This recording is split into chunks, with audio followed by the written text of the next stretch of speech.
ready ચલો આજે આપણે પ્રેરકત્વ બરોબર તો પ્રેરકત્વ જે છે એનું પારિમાણિક સૂત્ર જે છે એ ઘણા સ્ટુડન્ટને આવડતું નથી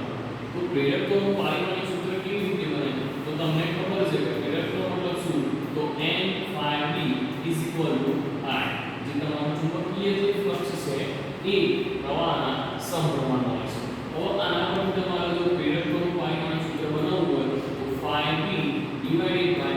I બરોબર આ શું છે ∅B તો એ છે તમારું ચુંબકીય ફ્લક્સ ચુંબકીય ફ્લક્સને તમે કેવી રીતે લખો છો તો ચુંબકીય ક્ષેત્ર ક્ષેત્રફળ જે તમે લખો છો તો એને આપણે ચુંબકીય ફ્લક્સ કહીએ છીએ અને નીચે જે છે એ છે તમારો પ્રવાહ I હવે આના પરથી શું કરવું પડશે તો આ જે છે તમારું ચુંબકીય ક્ષેત્ર છે તો તમને એક સૂત્ર ખબર છે તો F = BIL ઓકે આના પરથી તમે બીજું સૂત્રનું કરતા બનાવો તો B = F/RL તો આ જે B ની કિંમત છે એ તમે આની જગ્યાએ મૂકો તો B ની જગ્યાએ લખાશે F/RL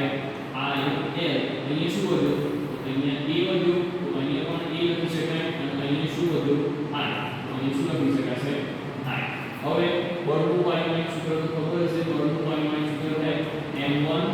L1 T -